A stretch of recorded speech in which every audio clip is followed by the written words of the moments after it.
Antoine Pelletier, apprenti au CFA Commerce de Saintes, a fait son BTS Management des unités commerciales à la Maison de la Presse de Saintes. Aujourd'hui, il sort major de sa promotion et revient sur son parcours avec sa tutrice et son directeur. Alors le commerce, vraiment, c'est parce que c'est une histoire familiale. Mon père a toujours été commerçant.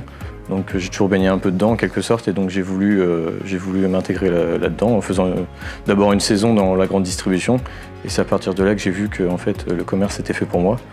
L'entreprise a toujours eu des apprentis, on n'en prend qu'un à la fois pour pouvoir bien le former. Avec Antoine, en fait, au bout de 2 mois, il était déjà pratiquement opérationnel. Ce qu'on n'a jamais fait avec un autre apprenti, on l'a fait avec Antoine au bout de 3-4 mois, c'est-à-dire qu'on l'a laissé des fois tout seul en magasin en bas. Au niveau du suivi du CFA, je veux dire qu'on a un très bon suivi dans le sens où on a un prof référent chacun, qui fait au moins 2 ou 3 visites je crois pendant les 2 ans. Et on avait un carnet de liaison en quelque sorte où on notait toutes les activités qu'on faisait aussi bien au CFA et en entreprise. Et comme ça permettait aussi aux profs référents et aux interlocuteurs en entreprise de pouvoir suivre l'avancée de l'apprenti.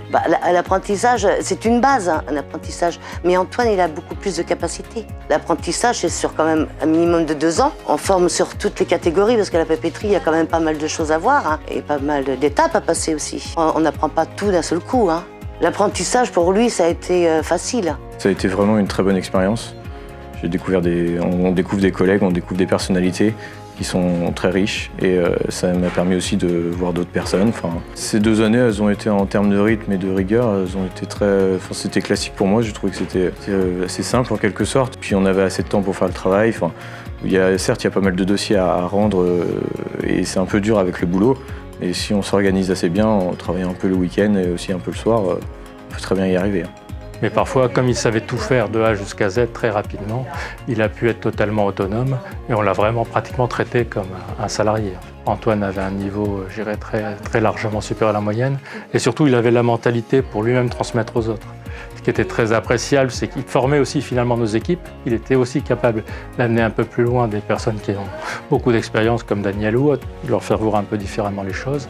Et en cours aussi, il était, c'est ce que nous disaient les professeurs, très à l'écoute de ses camarades pour les aider chaque fois qu'ils avaient des difficultés.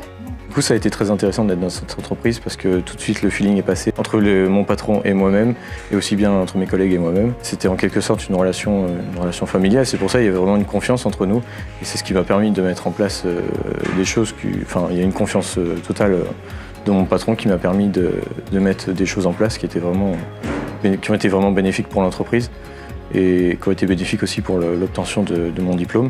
Toutes les entreprises, à mon sens, au-delà de l'aspect financier, parce que même aujourd'hui, il y a des aides, ça coûte quasiment rien, mais il faut aller beaucoup plus loin en se disant ça permet de mettre les jeunes générations au travail et ça permet aussi de détecter des bons profils.